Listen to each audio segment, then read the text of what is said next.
क्षमाचा सर्वांना मनापासून नमस्कार। आज आपण छान मस्त असा गरमागरम अद्रकवाला गुळाचा चहा बनवतोय। तर बऱ्याच वेळेला गुळाचा चहा बनवत असताना तो खराब होतो, तर तो खराब होऊ नये त्यासाठी आपण काय केलं पाहिजे हे सुद्धा मी त्या व्हिडिओमध्ये सांगितलेलं आहे। आणि सोबतच कितीही उन्हाळा असला तरी सुद्धा चहा तो चहा असतो, चहाची जागा कोणी घेऊ शकत नाही। खरं आहे ना?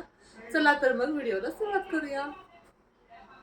ही उन्हाळा असू दे, पण संध्याकाळी 6 वाजले की कारभारी म्हणतात, जरा 1 कप चहा करतेस का? याचा अर्थ काय? चहाला कशाचीही सर नाही। चहा म्हणजे चहा आहे, त्याची जागा कोणीही घेऊ शकत नाही आणि त्याची जागा कधीही कमी होऊ शकत नाही। तर इथं आपण एका पॅनमध्ये 1 कप पाणी आणि 2 कप मी इथं चहा पावडर घातले, कारण तो स्पून आहे तो थोडासा छोटा आहे। छान अशी उकळी आली की त्यामध्ये मी 2 चमचे गुळ पावडर वापरते। इथं गुळाचा वापर केला तरीसुद्धा चालेल, पण माझ्याकडे भरपूर अशी गुळ पावडर शिल्लक आहे, त्यामुळे मी गुळ पावडर वापरलेली आहे। गुळ वापरणार असेल तर 2 चमचे आणि गुळाची पावडर वापरणार असेल तर 2.5 चमचे, कारण गुळाची पावडर जरा गोड कमी असते। त्यानंतर आपण यामध्ये आलं खिसून घातलं आहे।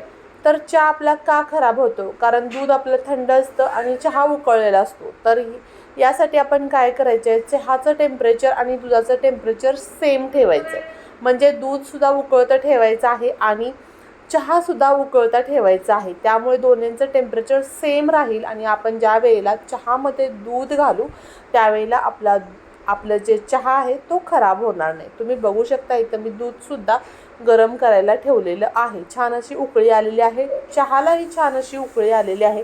आता आपण यामध्ये 1 कप दूध घालायचं।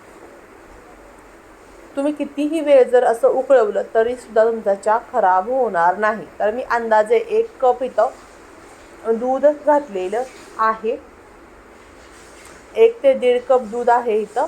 आणि पुन्हा मी चहा 1-2 मिनटं छान खळखळ अशी उकळी येऊन देते आणि त्यानंतर आपण चहा जो आहे तो छान असा गाळून घ्यायचा। तुम्ही अगदी कॉन्फिडन्स तुमचा कमी असेल तर तुम्ही दूध घाला आणि 1 मिनिटभरात गॅस बंद करा आणि छान असा आपला हा चहा तयार झालेला आहे। तर हे जे तुकडे आहेत ते आल्याचे आहेत बरं का, नाहीतर तुम्हाला असं वाटेल की हे कशाचे तुकडे आहेत। सो आता आपला हा चहा गरमागरम तयार आहे। तुम्ही सुद्धा याच पद्धतीने गुळाचा चहा बनवा आणि मस्त एन्जॉय करा।